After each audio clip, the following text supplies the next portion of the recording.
Welcome to the Save Par Golf Podcast, where two average golfers talk about golf and things. I'm your host, Eric. This is Dom right here. He's not paying attention. I put my phone on silent. We are currently on episode 110, and this is our first episode in 2024. So, John, we appreciate it. We do have a special guest, and this is John with Buena Gente Golf. Good people enjoying the game regardless of the outcome. Make sure to give them a follow on Instagram. John, thank you so much for taking the time and also joining us on the podcast. Shout out your wife and her sister for teaching us how to say it the right way. Well, I said I thought I knew, but I wanted to confirm with my wife. So. I looked at it and I was like, no. Yeah. No, you said, hey man, Buena Gente, it doesn't matter. It's all the same. Which means good people. Yeah, good people. Awesome. Correct. Like I said, I thought I nailed it, but I had to double check with my wife. You did. So, yeah. But no, can you tell us a little bit about yourself and how you got introduced to the game of golf?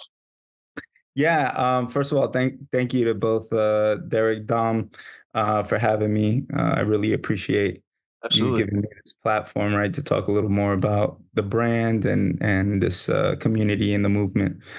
But where do we start, man? Because I could take off. Yeah, let's start right from the beginning. Yeah, let's start with the first time we picked up a golf club. Okay. I was living in Long Island at the time. I was a young boy, and my dad, who was he was a welder for the union. He'd work in the city.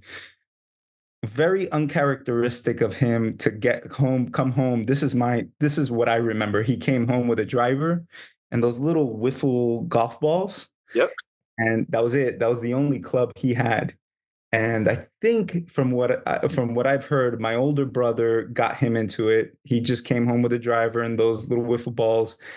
And he tried to teach me based on what he knew at the time, which was he was a beginner. He was like, keep this left arm straight when you go back, whatever.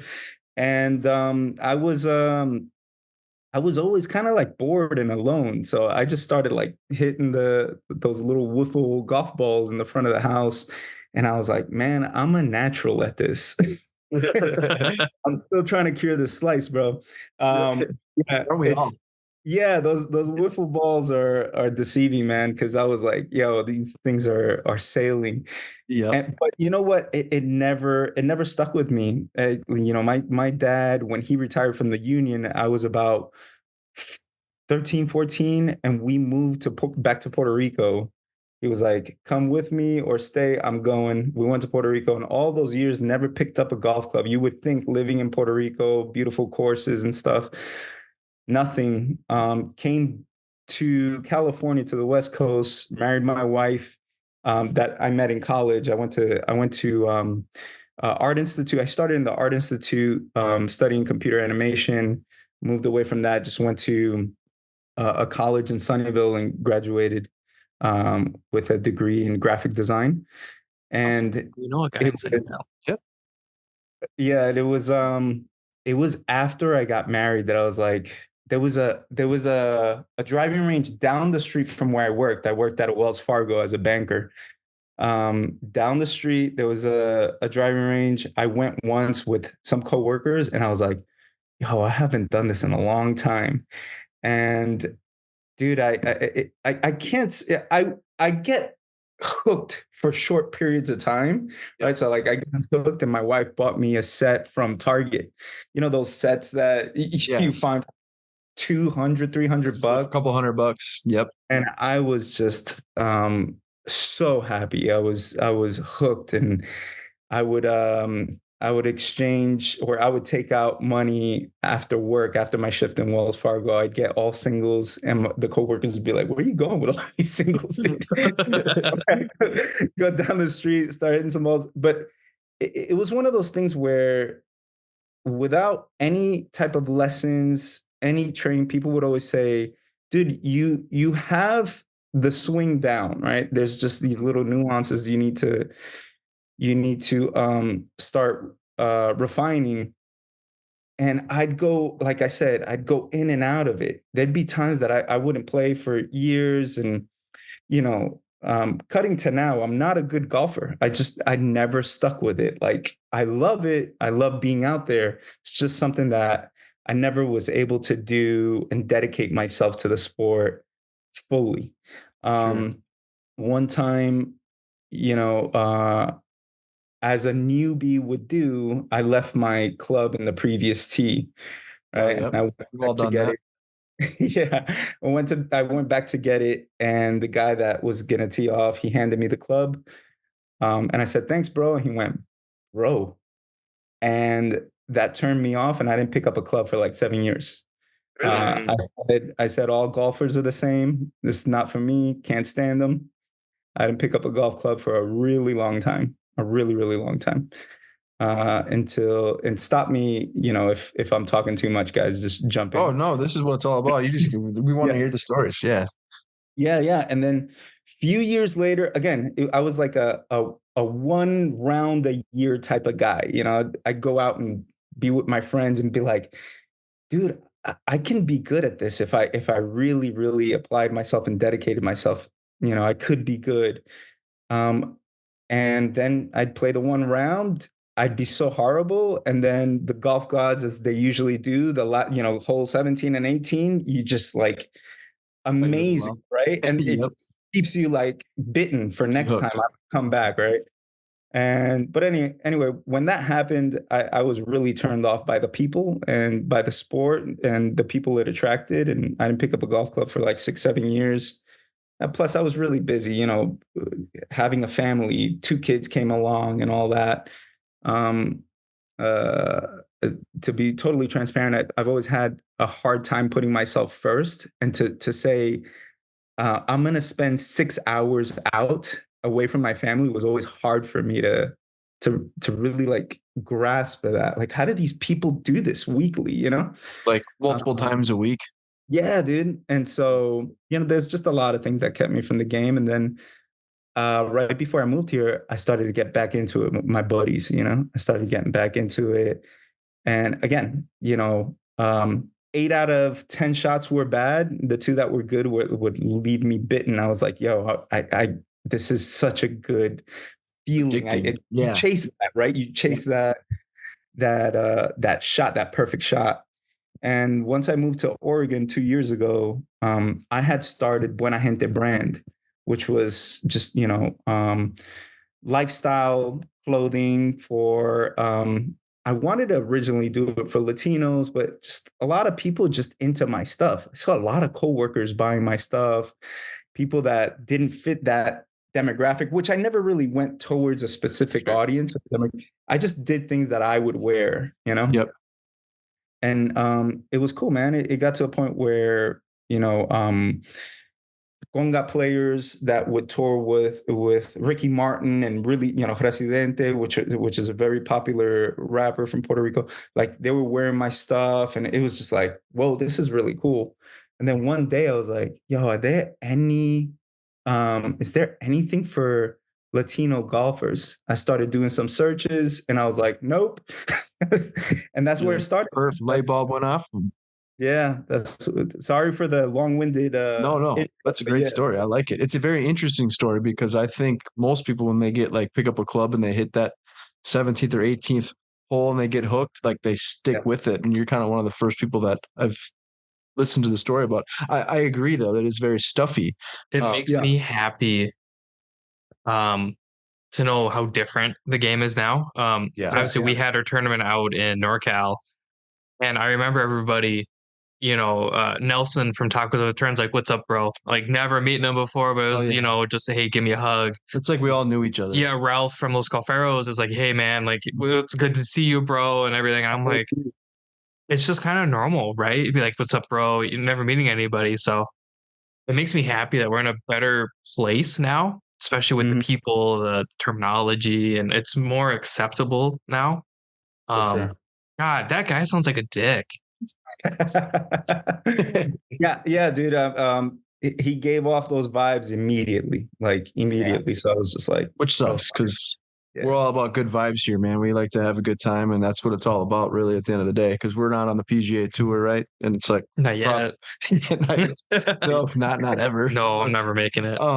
So no, so originally you're saying that you started the brand and it wasn't even anything to do with golf really at first. You started an apparel company and it was a it kind of took off with some artists. You said Ricky Martin, and then what was the other name? No, the conga player. So the conga Oh, the player. conga player for Ricky. Okay, very cool. He's really popular in Puerto Rico. He tours with a lot of big artists. Yeah. A popular comedian from Puerto Rico was wearing my stuff. Like he did a Puerto Rican Day Parade with one of my shirts, and it, it was able to get a little bit of attention. Nothing like Buena Gente Golf, like nothing near it. But yeah, it's been fun. Sorry, were you? No, it's okay. But I guess going back to it, so you started the company, it had nothing to do really with golf at all, and then now the light bulb went off. You did some research, realized there really wasn't anything kind of fit to what you were looking for. Where did you get the logo? Because we were just talking about before we hopped on here. I'm literally like looking at the website. Yeah, like, the logo is awesome. Thanks. That man. and then the slices shirt, $11.99 with those cups. Yeah. I almost smoked got knocked out here. But the rings too are like the added touch with the hands interlocking. Yeah. First, I've always liked this, like the concept of clashing worlds. When I was doing Buena Gente brand, there's this little character I had worked on. I still haven't like unveiled it to in the golf brand, but he's a little jibarito. Jibarito is like a countryman from Puerto Rico. They would work the cane fields, like all that stuff. Very humble. They'd wear the guayaberas, the ones with the lines through them. A lot of people call them Mexican wedding shirts, guayaberas, right? And he was the little character. So he was a little old man with a little pot belly, and he would do things that you wouldn't think a man like that would do. So I have illustrations of him watering plants. I have illustrations of him hiking, of him playing golf. And that was the thing that kind of got me into like, dude, it'd be cool if he does like a bunch of things. I have an illustration of him skateboarding, like doing an ollie, but he has the Jordan 1s on and stuff. So just this like clash of worlds.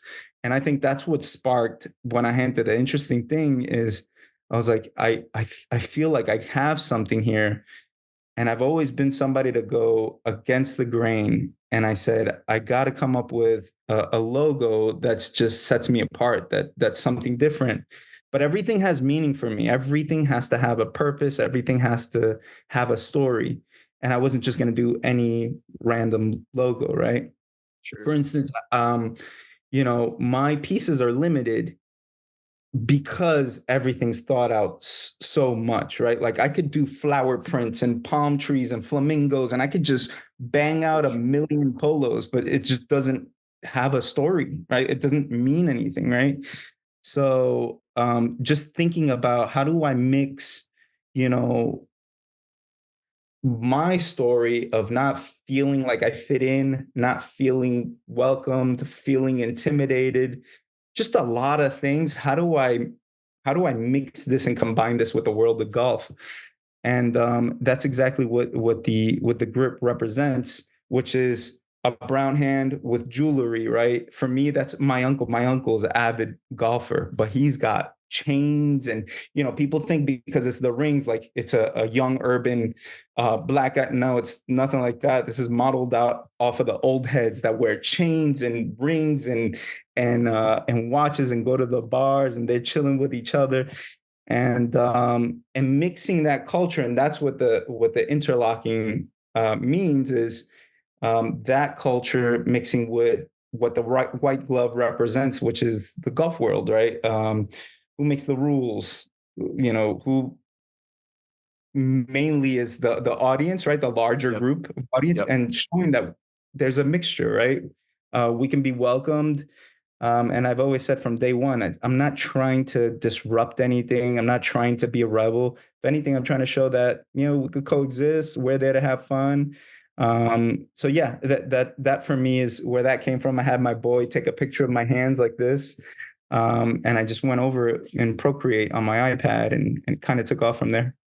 They knocked it off the park. I love it. I love the ring. I don't remember who I was talking to, but he's like, bro, like he sells that ring. I'm like, do I look like I wear rings? Like I don't wear rings. But I'm like, if I did, like this guy right here. Yeah, I literally I have your website pulled up and I've been like scrolling through everything and I see it. I'm like, that's sick. I don't wear rings. That's not quite who I am, I would say. But I love it on the shirts and everything. Yeah, I love it. Appreciate it.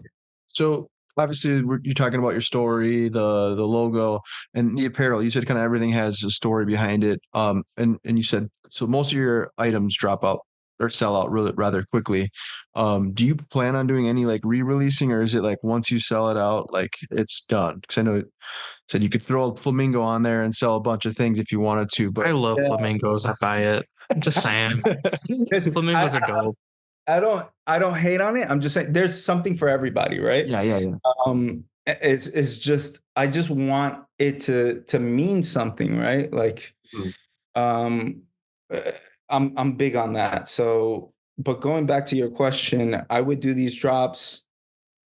They I got into this first and foremost to do more of the formal on course wear, like the lifestyle stuff with streetwear golf was not something I was gonna do, right? So this was the crew necks and the t-shirts. Those were things that I wanted to get out there to show, we're here, make a splash.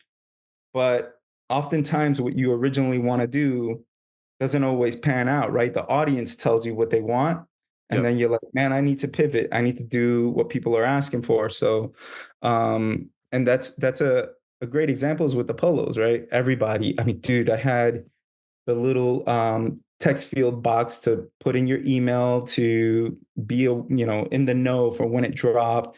Had so many of those requests, and that those polos don't perform like streetwear items. Yeah. They just, or they don't sell like the streetwear stuff. So there are things that I re-released. The hats, like what I posted today, is the third time they sell out. Okay. These sweaters requested a lot. But I've come to find out that the comments that people post, like, dude, when are you gonna drop this again? I need this. Love it, gotta have it. It doesn't translate in sales when you actually drop it. Once you do release it, those that makes sense. I hear you. It's not the same. I'm glad that they sell out, but it's not as fast as you would expect based on the feedback that you get, right? You're like, damn, this is gonna be hot. And then it's like, wait a second, where's everybody that said I'm gonna find that person that made all those comments and start sending them to you. So so anyway, my point is that I'm a bit hesitant to re-release things because I just don't want to be stuck with a bunch of product here, Gotcha. Yeah. So we're obviously now in 2024. Do you have any plans on releasing anything new or that you'd like to talk about? A blonde with long hair might be kind of dope on a hoodie. Just throwing it out there. I could wear rings, Yeah. Dude, I want to make it very, very clear that Buena Gente is, and my brother helped me with this. My brother Hector, he was like, broaden out, man, because when I went to the PGA show last year, so many people came to the booth that I was like, man, this could go.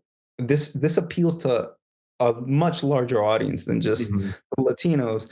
And he was like, Buena Gente means good people, and good people are all over the world, Exactly, yeah, it could be a Spanish, the name's Spanish, you're Hispanic, but you don't have to zero in on that audience, right? And so I'm seeing that. So just so you know, Dom, you can sport this stuff just like anybody else. I'm well aware.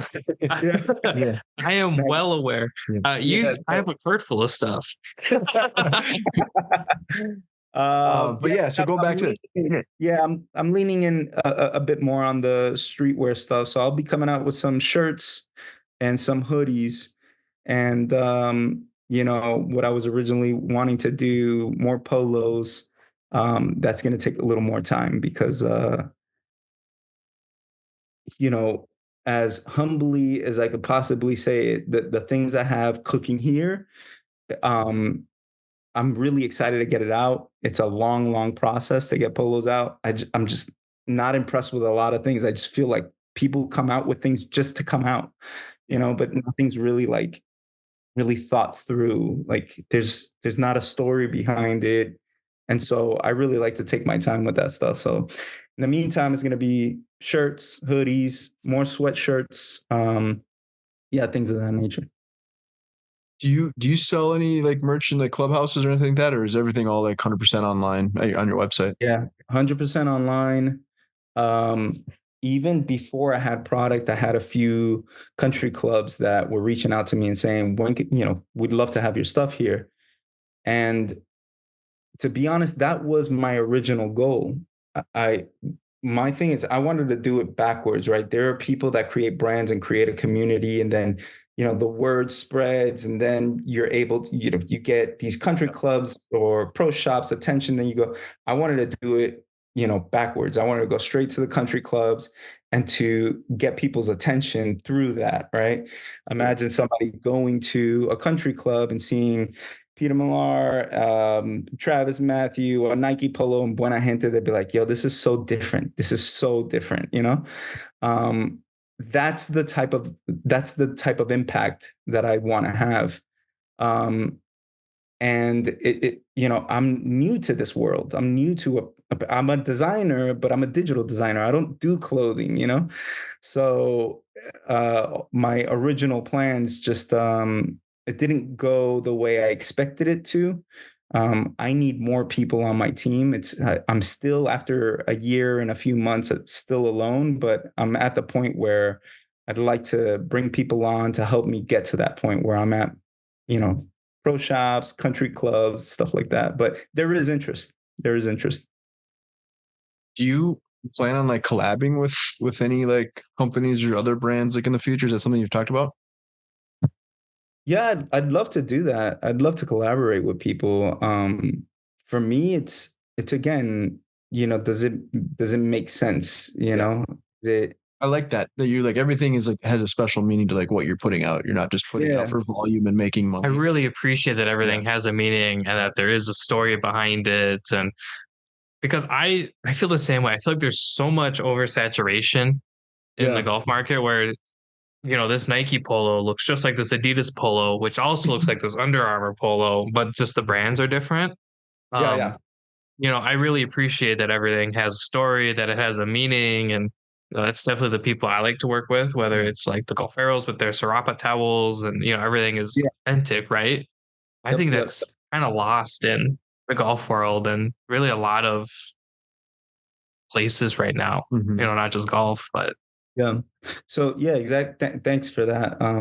I exactly, like my polos have those patterns that run along the sides. Right? If you were to see that, you would quickly identify it as, some people call it bowling shirts or Mexican wedding shirt or guayabera, whatever it for. You quickly know that there's a vibe to it. Even if you don't know the story, there's a certain vibe to it. And so I would love to release more polos, but everything has to feel like it takes you somewhere, it transports you somewhere. Somebody bought the spread collar green polo that I have, and he wrote to me. He was like, "I got the spread collar verde polo," and then he said, "All I need is a cigar and a fedora." And that to me meant the world to me. That meant a lot, because now I've put this person in a place and time. I've created a world around it, and he feels like he's somewhere. He feels like, Yeah. And that for me is what the pieces should represent. It should mean something, right? It's like, not to hate on anything, but like the 7-Eleven stuff is like, what's the big fuss around this? I don't get it. Like, it's cool. It has a cool retro look, but what's the meaning behind it, right? And so that's what I try to do with everything I release. Yeah. So how do you become a Buena Gente ambassador? I noticed on your website you have a couple ambassadors. What does that represent? And yet, how would you become one? Do we have to be Latino? My wife's Latina, so is that like? I mean, that could be part of something. I guess. Yeah, he's my best friend. Yeah, so I like gotta somehow piggyback that. by default. we get Ralph and Nelson to vouch for me. Yeah. The there's two guys. No, definitely not. Right, that's not part of the requirement.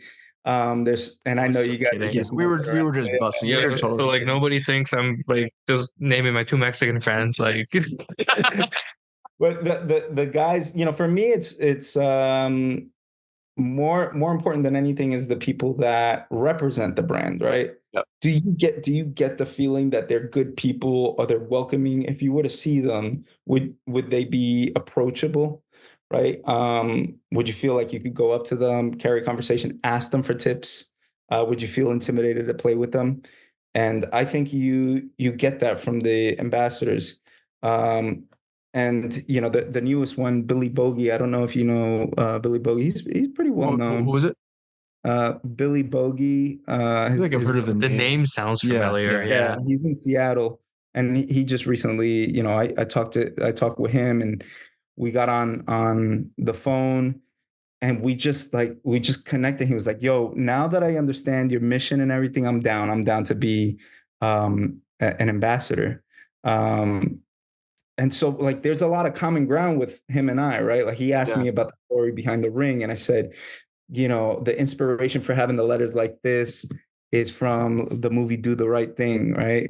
Radio Raheem had these rings that said love and hate. And I just love having like a message or just real big and bold. He's like, dude, yes. I totally get what you're saying with that. With that, yeah. Yeah. So we I don't know that movie, but I know the Jordan 4s, which makes me feel bad. Because if somebody's like, man, those are the Do the Right Thing 4s, I'm like, I know it. Never saw the movie. Yeah. I haven't. You said it's Radio Raheem, right? Isn't that with Do the Right Thing? It's that with Spike Lee. Yeah, because I have the Jordan 2s as the yeah. And so like Chad, white guy from San Jose, he's just like, you see some of the videos that I repost to his, and he's just like such a likable guy, dude. Like the way he presents himself and everything. That for me is what's important. To have somebody represent the brand. Yeah. If there's one thing that you could change about the game of golf, what would it be? Gee. We need more rings on tour. More rings. There we go. More rings on tour. Yeah, just like if you win, you actually win a ring instead of like an actual trophy. Do they keep the trophy? I think Liv did that. Oh, that'd be dope. That. Yeah. What's that? I think Liv came out with a ring. I think they did. Yeah, that'd be cool. Instead of like a trophy, you get like a big Super Bowl ring type deal. Yeah, that'd be sweet. Check out their account. I think I just saw it just yesterday. Yeah, I think they posted one not too long ago. Yeah. Live. Dude, I think. Oh my God. Sorry, ADD. Oh, that's a ring. Yeah, was it Taylor? Taylor Gooch. Yeah, he won. He won the championship. That's a Super Bowl ring. Yeah. That looks like a Super Bowl ring. It's insane. It's dope. It's I mean, you wouldn't wear it like on your day to day, going to the supermarket or something. Show it off a little bit once in a while, though, right? Yeah. So that's the picture. Show up to the country club with that ring on, though. That's like a business. That's a huge ring. It's the ring, bro. Yeah, exactly. Okay, yeah. So we kind of interrupted you though, but so a lot of people, to give you an example, like some people would say, pace of play would be one thing you'd want to change the game. I mean, obviously, probably for you, like just talking about like how you got into the game and then how you fell out of love with the game was somebody who kind of just the snootiness. Yeah, just I think just everybody, there's a lot of opinions. There's a lot of people that say this is in, this is not in, do this, wear this, don't wear that. I've seen influencers say, if you do this, please unfollow me. Like, bro, you're not that important. You know what I'm saying? Right. Exactly. Everybody's entitled to an opinion. So I think just kind of removing that, like just enjoy yourself, man. And that was the tagline, right? That you read is people having a good time regardless of the outcome. Enjoy the people you're with, enjoy yourself out there, nature, and have fun. And I think the whole, I get caught up and get angry sometimes at some of the shots, but it's really not about that. It's about, at least for me, for a lot of people go out there and really like to compete. That's awesome.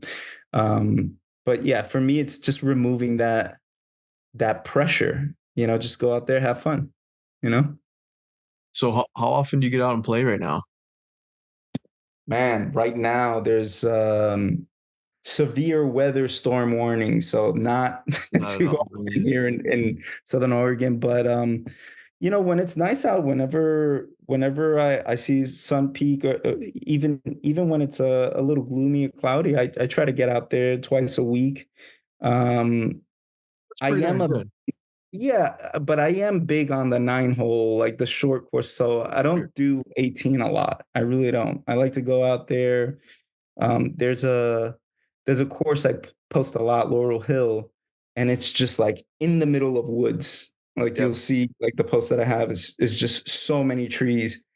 And everybody that comes to visit me, family or friends, when I take them there, I always tell them, dude, this isn't like it's not super nice. It's really casual. Like there's a trailer park literally right there next to it. But Yeah. when you go, they're like, dude, there's something about this place that I love. Like Yep. they all say it. They're like, it's so chill here, and that's essentially it. That's what I like, right? What It's you're looking for. chill environment. Yeah, it's so yeah, like That's and like a lot of people It's that do like the best kind of golf though, right? Yeah. Like there's a course near one of my buddies, and my buddy, I don't like to say he lives out in the sticks, but like he's kind of out in the sticks. There's a course out there, and it's like a quote unquote par 3 course. It's cheap. I think your round comes with a beer, that or it's just he ends up bringing me a beer every time, and I just assume it's with the round. Yeah, you can't say anything. It's just like one of those rules. Yeah, he's like, here's a Unwritten McGolden. rule. I'm like, count me in.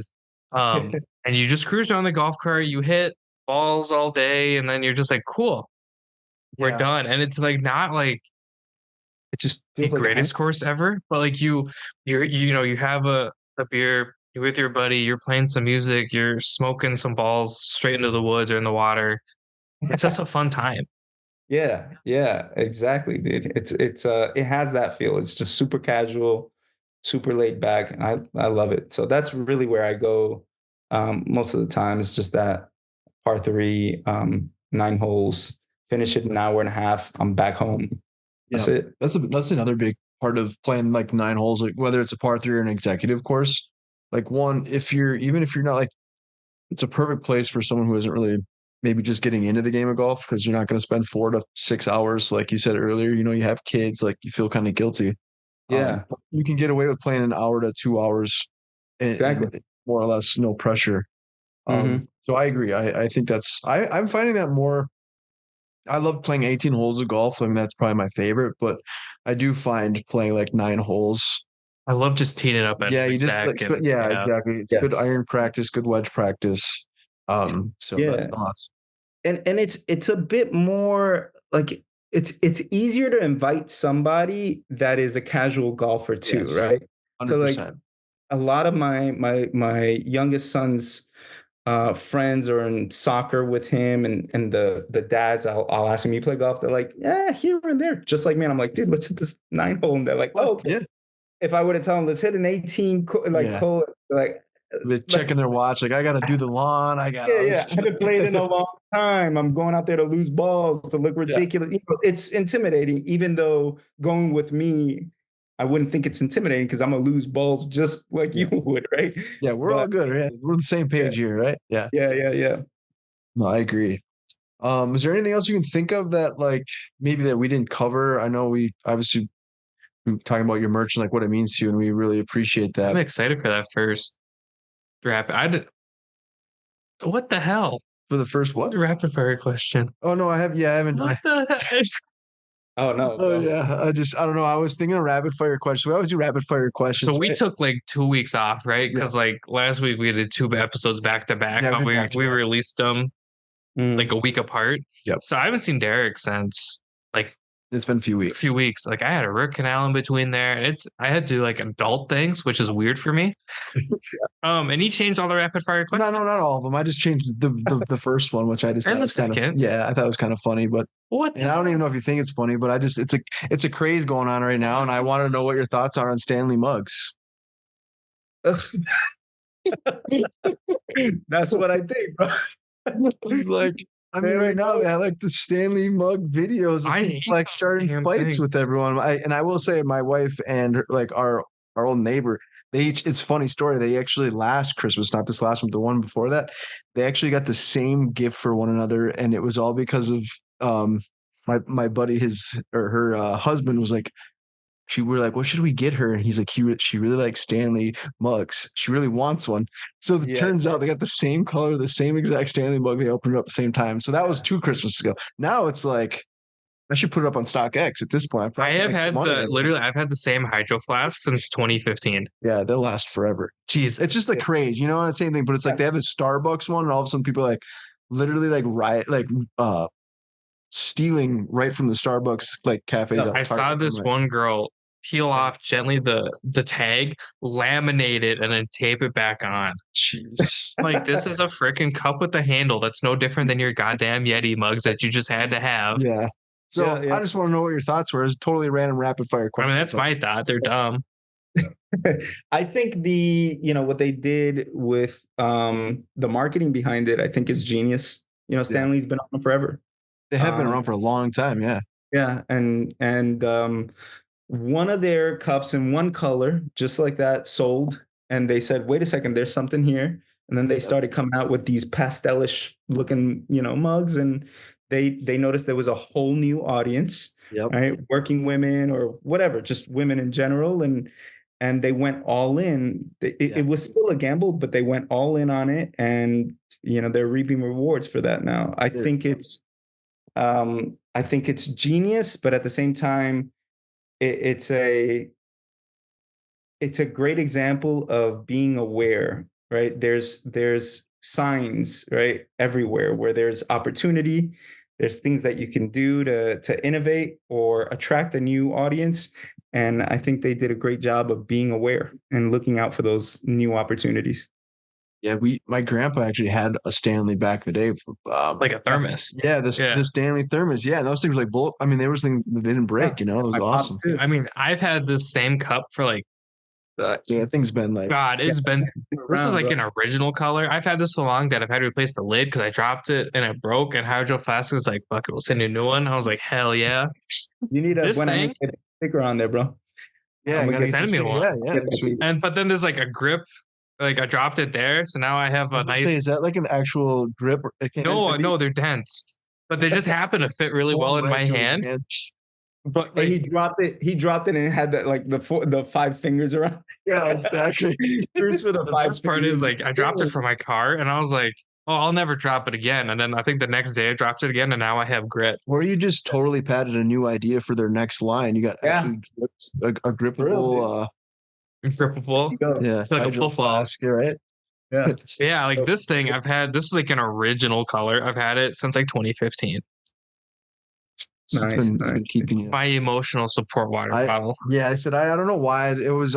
So normally on our podcasts, I always try to come up with questions ahead of time. Obviously we do a little research, and Dom's more the go with the flow, just say whatever kind of a deal, which is totally. You can all we kind of go back and forth. Back and listen to episodes without Derek, and they're super dysfunctional, but they're super chaotic and great.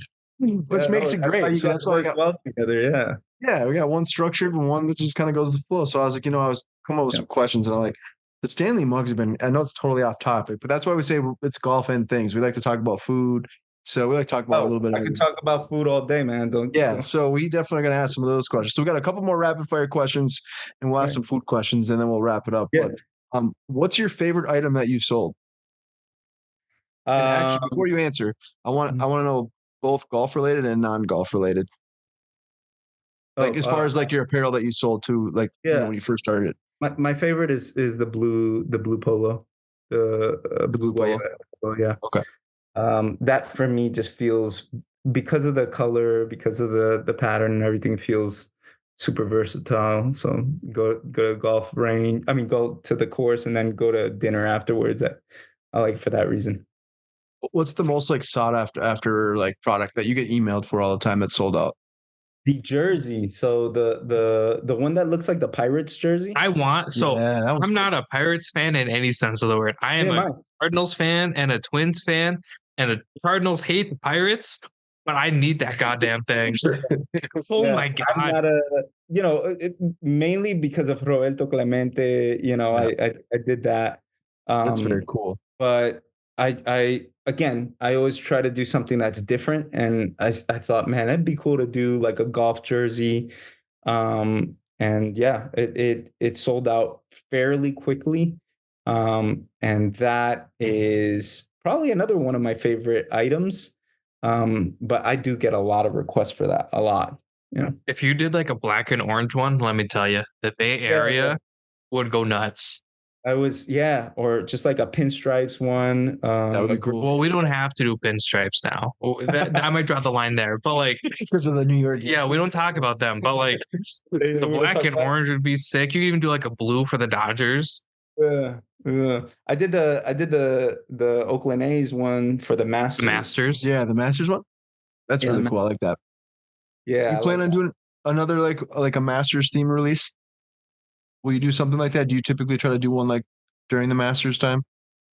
I've seen that's that's a trend. Yeah. But I'm kind of like Dom. Like I just kind of wing it and go with the flow. Nothing's really like I haven't built out a strategy for the year. I just know that I have a lot of exciting things to do. But to say at this time, when the Masters are, nah, not really. So Sure. What you could do is you could drop the Masters stuff during the Waste Management Open, beat the curve. Yeah, yeah. True. There's that too. Yeah. Favorite drink on the course? Coffee. Coffee. Yeah. I stopped the alcohol. I'll do alcohol, just not a lot. I feel like a washer machine with everything swishing in there. During the swing, I feel like everything's moving with all the liquor and stuff. Dude, this is heavy, man. So I just like to sip coffee. Or save it after, save it for after the round. That's kind of me too. I don't really drink on the course. I had so many Modelo's during the shindig that I think I'm better. Well, that's why a lot of people prefer to drink. Some people say they get better. I don't like to drink on the course. I was like double fisting at one point. I don't know if anybody saw me, but I was kind of running around. That was all over the place that day. There is a point though, right, where you have a drink and you loosen up to where, again, I've noticed this recently. I had a drink recently and I'm like, damn, I'm striping it and I feel good. My contact's good. It's so weird. And then you pass that and you're just back to really small fine line of where you're at. If you're just passing, you're done. Like I was drinking the Golferos beer, which they call Lecheve. Phenomenal. So but I wasn't supposed to play. So I felt like I got to that point and then like I went so far beyond it that it hit that point again. Because then they're like, we need a fourth. And I'm like, count me in, let's go. And then before I know it, I'm smoking everything. And then somebody hands me 2 more Modelo's. And I'm just like, what is going on? And I'm like, I gotta drink them. The golf event in Puerto Rico I sponsored, JJ Barea's event. We would chill and everything. I don't get like my buddy started drinking, or my partner was way before me. And I was like, I don't get the whole drinking in the morning. I just don't get it. Right. And then when I started to have the drinks, like your body craves sweet stuff and the heat. And I was getting like, syrupy, sweet drinks with rum. Mm-hmm. And bro, I lost it. Like I was like, I would get ready to swing. And I was like, yo, everything's moving. Everything's moving. I'm not standing still, even though I'm standing still. Exactly. I think I had a tequila shooter with Mr. Misfit at like 9 a.m. Oh yeah. Oh, God, it was good. I don't like, so that's one thing I said. I like my craft beer, but I don't, I don't know. I'm the same. I just don't like to drink drink while I'm playing golf. I love tequila. Dom, I'll let you ask this one because this is a good one for you here. Which one? This one here. Ooh, okay. I think it's what you pointed at. Yeah. You're on the first tee. What's your walk-up song? Ooh, there's an easy answer. This is kind of a layup for you. Because in my mind, I immediately thought of Gasolina by Daddy Yankee. Gasolina, no, man, that would be the last. No, that is cool. That I would imagine, that would be pretty dope walk-up song. I like Tego Calderon. He's a Puerto Rican rapper, and his music's dope because he combines the African drums or horns, like jazzy horns, with hip hop. And so awesome. he's got a song that I'm like, dude, I always thought that would be awesome. Hear it. Doesn't matter if you don't understand the words, you'll be like, yo, this is dope. It's called El Abayarde. Abayarde, no, Yarde. So I'll shoot it to you guys later. Yeah, send it to me. I'll definitely listen to it. Yeah. I listen to a lot of I've been listening to a lot of like, not to interrupt, but like Right. a lot of like UK hip hop where they're like collaborating with like people from France and like Spain. I'm like, I can understand like some of like the English slang and everything. yeah. But then this dude comes on in French and I'm like, this is great. What's he saying? No idea. But sometimes it's the best that way. So I Yeah. went to my wife is Mexican. We went to the Corinne Leon concert here. Okay. And same thing. Like I know like some of his songs, but I don't. I know a little bit of Spanish, but not a lot. Just because I can pick up on words, right? But but the same thing, man. I just love the music and the vibe and the atmosphere is just fantastic. That's kind of why I like Carol G. I don't know any of the lyrics. I don't know what she says, but like killer voice. Becky G. No, Carol G. Oh, I like Becky G. Carol G's good. Carol too. G. Yeah. The voice, the beats that they use. I'm like, this is fun. I don't know any of the words, but I like it. Other than the song she did with Pop Smoke, I kind of understand the words, but I'm like, I no idea. Yeah, for sure. My walk up song will forever be David Banner. David Banner. Yeah. Oh yeah, that's a good one. How about you, Derek? What was that? For me, I don't know. I always come up with like the worst songs ever. You're not supposed to be on the spot on this, and I'm like, I didn't even put you on the spot. Not on this one this time. I'm trying to switch it up. Yeah, mine for a while has been David Banner. Yeah. Hold on a second. He's got to pull up his Apple Music. Let me He's gonna the last time I did this. What did I play last time? I actually played this song. No, did I play this song last time? Let me see here. You're not very good at this. No, I always get off on this one here. Well, what did you listen? What did you listen to today, man? What did you listen? Here, I'll cover you. Oh yeah, there we go. David Banner. Yeah, that's his jam. Look at that. That is a good one. That's a classic. So if I'm like, I know he's been obviously not politically correct here, but like especially if it's early morning tea time. That is he's very not politically correct. Yeah, I'm gonna go with "Good Morning" by Kanye West. He's not correct in anything. Okay, but I like that song. That might be the most wrong person I've ever seen. That was a long time ago. That was that song. Yeah. So if I'm playing in the morning, I prefer morning golf. That's gonna be me. Separate the artist from the crowd, man. I love Kanye West songs. So yeah. I think I actually had this conversation. I took a lot of like art classes. I was actually accepted to the Arts Institute when I was in high school. I would have gone for culinary science and then minored in photography. And I was like, no, that's a lot of money. We were talking about, separating the art from the artist, right? Because a lot of classical musicians, a lot of classical paintings are not exactly done by the best people we've ever met. Like a lot of like really classic symphonies are from people who are like Nazis and stuff like that. Yeah, not good people. I say that to an extent, but when you go out in public and you're just like, yeah, Jewish people, and you're just like, no, I think you're wrong. Yeah. I hear you. It's kind of unfortunate because he said he's got a lot of good music, and then it's like, you know what I mean? It's kind of what happens. Yeah, I'm still afraid to like go out in public with his damn shoes. I have 3 pairs. But yeah, so that's gonna be our walk up song. Okay, so I don't know if this really. I mean, early morning golf or twilight golf for you?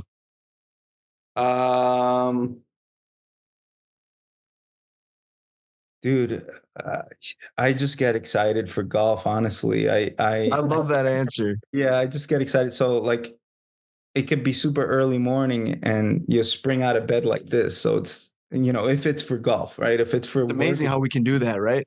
Like we're already like ready. We're already dressed. We're already ready. We're like kids. We're like kids, man. My kids, when they know something exciting is coming up, they wake up by themselves. It doesn't matter if they went to bed at 3 a.m, excited. Yeah, exactly. They still get up. Exactly, dude. You got the outfit already picked up. Yeah, I've had some good experiences with twilight rounds here because it's like I have the course to myself, so I love that. Like I get anxious when I feel a group behind me, like waiting on me and stuff. Feels like they're just staring right at you, like waiting. Yeah. And then I'm always trying to accommodate people, so I'm like, let me rush through so they can tee off. And it's not about that, right? Everybody knows it's not like that, but I like I like the twilight rounds when when nobody's playing, you know. Yeah, and you can literally play 18 holes like you would if you were playing. You could play 9 holes if somebody was right. You know. Yeah, yeah. That's yeah. I'm with you on that though, because sometimes I do that, and it's really like you should not do that. But like you said, like you're like trying to accommodate the person behind you, and it's like you both paid the same amount of money, but you get anxious, and then you're like not even like wanting to play good. You're trying to like get away from them, so like you know what I mean. And I how do think different that's one thing I wish we could change. You know, I'm just not a morning person. Yeah. Like, no. Donno's not a morning person when it comes to golf. They literally almost had to drag me to Half Moon Bay. Which is like one of the nicest golf courses ever. Bay. I've never Derek's like, played hey, there, we have but like an used to 8 go a.m. there. tee time. And I'm like, this sucks. You're talking about the Ritz-Carlton. Yeah. We played that this past year. It was awesome. It's amazing. Yeah. Last summer, yeah. Amazing. Lucky. Yeah. They almost had to, because I'm like sitting on the couch. It's like, what, 7 a.m. because it's like an hour drive. Mm-hmm. I got my hood up. I'm pissed. I'm like, this sucks. Didn't say a word. I didn't say a word. I'm like a morning And one of the guy like leaned over. He's like, "Are you okay?" And I'm just like, "Stop!" Don't talk to me. Like, don't talk to me. So then, as soon as I got into the car, nap. Yeah. I was out, and then I pounded a Red Bull and called it a day. He's one of a kind when it comes to that. Like I don't think most golfers love the early morning golf. Yeah. Especially to Half Moon Bay. I had a killer breakfast burrito though. You did, and our weather was really legit. We really lucked out with the weather. It was chilly, but it was a really good. And then all the fog burned off. Kind of awesome. when the round ended, it was really nice. We're lucky. Okay, so pretty much done with rapid fire questions. I think that's probably a good one. Okay, because I'm curious. Yeah, go ahead. Do you have a favorite golfer? Tiger is everybody's answer. I mean, No. Well, that's my answer. Yeah. For me, it's there's something about I don't know if it's talked about enough, but his swagger is different, man. It's just it almost doesn't match the way he talks. Like it's just the way he walks, the way he carries himself. I think he's like, dude, this guy is awesome. I don't what's the word? I know it in Spanish. Idolize. Oh, idolizing. Idolize. Like I don't get people that it's just like posting about him. I'm just like, okay, like he's mad cool, and he is my favorite golfer. But yeah, not to that point. He's not where I'm. I didn't catch the name. I'm sorry. Tiger. Oh, it was Tiger. Oh, Yeah. okay, I think you said. Okay, I thought you were saying somebody else's name because I got you. No, Yeah, he does have that swagger effect, that's for sure. But he is put on that pedestal. That's kind of like. Okay, Yeah. food questions, and we'll wrap it up. If we come out in your direction, we're gonna play some golf. Obviously, 9 holes at your little spot you're talking about in the woods. Where are we gonna get some food? With walk-up song. With walk-up songs, yeah. I'll have a different walk-up song though. You can do Gasolina. Get everybody pumped up at 9 a.m. I'm all jacked up at 9 a.m. Yeah. Yeah. There's a Thai spot around here that's really good. I love that restaurant. It's called Charm, and it's amazing. They messed up my order recently, and they gave me pineapple fried rice. I'd never had that. I always thought it was like, Never what? heard of it. It's good. Is it? It I've never is. had it. Out of this world, bro. Out of this world. And they were like, you can keep it. We messed up your order. We'll bring the other thing. I polished that plate. And now it's like, that's my thing. But I would say Thai food. There's a good Mexican truck over here that has really good tacos. They have something called machete, which is imagine like a long torpedo looking quesadilla. I had one last time I was here. Yeah. Oh, really? And his wife and her sister walk in, and the sister goes, "Is that a fucking machete?" I'm like, "Yeah." And then I ate the whole thing. It's It's at a local taco spot, or not like local, but it's close by. Yeah. There's a stir fry fusion place that I like to order from. I actually just had it. You can kind of build your own. So I'll do like rice, chicken, broccoli, like bean sprouts, stuff like that, and then I'll add a spicier sauce with pineapple. Oh, Because the pineapple gets kind of warm and sweet, and then it kind of sweet and spicy, but then the chicken savory, but then you get nice crunchy broccoli. So would I like it, even though I don't like pineapple on my pizza? Yeah, I don't like pineapple on Okay, pizza. okay, all right, good. Okay, because some people no, are like obsessed with that. If you like, I'm not a big no. fan of that at No, all. I it's love pineapple. I love pizza, just not on. it's really That's good why I because never it's tried. That's why I never tried pineapple fried rice. Yeah. It was like, dude, I'd see it, and in San Jose, it was pretty popular, and I'd be like, no, I'm not gonna eat this. They messed up and gave it to me. I was like, that's what made me try it. But Yeah. pineapple on pizza. Matter of fact, on the back side of the laptop, I have a sticker that says pineapple on pizza. It's got like a circle and a slash. Because I used to have the uni pizza oven, and they send you those stickers, like a little Sticker pack. with it. I was some people like are like they get offended when you talk about pineapple on pizza. I like you it. don't see. I'm not a fan of it. I like grilled pineapple too. I like grilled pineapple, but Yeah. I don't know. It's just said I like pizza separately from pineapple. I don't know. Grilled pineapple is really good because it gets kind of caramelized and a little bit sweeter. Yeah. Yeah. So our last question, normally it's obviously another food related question, but instead of us like going to a restaurant, I'll let Dom answer this or ask this question. It's kind of the one that you normally would ask. Oh, the dying one? Yeah. Yeah. Okay, it's cool. just hypothetical, obviously. So like tomorrow's your last day on earth. Take us through what you're eating. Breakfast, lunch, dinner.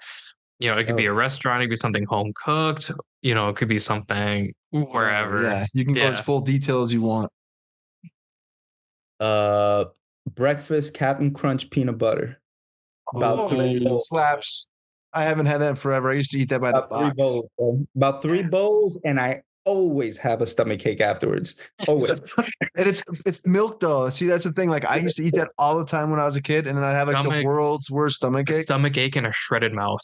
Especially if you get the Captain Crunch, like the berries. Yeah. Oh, I love the berries. They tear you up, man. But they do. But because the other day I'm supposedly on a diet. The other day I snuck in a bowl and I was perfectly fine. I know that I pushed myself till I'm like, dude, I finished a bowl. I'm like, I gotta have another one. You can't have just one, right? Third, I'm like, I don't feel too good. But anyway, that's breakfast for sure. Yeah. And what? I'm supposed to say the other ones, right? Yeah. Unless you're only having breakfast. Unless you just want to have Captain Crunch all day. Yeah. Endless amounts of Captain Crunch peanut butter. Unless I die right after the breakfast. My stomach just curled right up and he just died. That's how I want to go out. Just after a big breakfast, just dead. I'd be okay with that. I know for a fact, fried pork chop, white rice, and stew, like a bean stew that we make with fried plantains, tostones. That for me. That'll be my last meal, man. That'll be my last. Okay. Love that. And then I would put that at dinner and lunch. I'm a fried food guy, so and sometimes I'm like a little kid. If you can get me some good chicken tenders, and some fries, and if I'm feeling fancy, maybe like a steak au poivre with like fries. I like fries. Yeah. So keeping it simple, man. Making it. I love it. Whenever I go to a Twins game, everybody laughs at me because I always get my big chicken tender. That's what I would get. I get my big chicken slap, man. I get my chicken tender helmet with the bunch of fries, and I sit there all game and eat my chicken tendies, and then everyone's like, "Why'd you get that?" I'm like, "Do you want a fry?" They're like, "Yeah." And I'm like, "Shut up and eat the fry." Yeah. Because I'm 12, okay? Leave me alone. I like to be like in like, no, 26 going on 12. Exactly. I want to feel like a kid again. We can have chicken tenders. Doesn't matter what age we are, right? Actually, there's a new one at Target Field where it's like actual, like legitimate fried chicken. And you get like a Chipotle aioli with it. Oh my God. Fried chicken. What's your dip on the chicken tenders or chicken nuggets? Barbecue. Honey mustard. Okay. If it's good, honey mustard and barbecue. Yeah, barbecue's I don't really mess with ranch that much. Maybe I like you. Me neither, Adam. I like you. Yeah. You're my favorite. Great taste over here. I love it. So what I'll do, my mom hooked me on this when I was really little. I don't know if my mom ever listens to these, or if she does. I don't think she listens this far. So I think she gets tired of hearing me talk. Go to McDonald's, you get like a 10 banger of nuggets, and then you get the spicy mustard and the barbecue. Okay, and then you just mix it. Yeah, so you just you mix them. Well, you could dunk it in mustard and then dunk it in the barbecue sauce. I can't do mustard. So good. I can't. See, I do buffalo sauce or barbecue, and I'll get one of each. Yeah, buffalo with. I like hot. Yeah. That's another one for sure. Some. John, it's been a pleasure having you on, man. Hopefully we can have you on again down the road and get some new new products that you're dropping, we could talk about those. Definitely. Drop a Twins jersey with the interlocking. Yeah, hell yeah. yeah. That'd be dope. That'd be dope. Thanks, guys. Thanks for having me. Absolutely. It was meeting you guys, and it was fun talking to y'all. Yeah, Thank you. same. Likewise, man. You have a good night. We'll talk soon. Same. Bye. Thank you.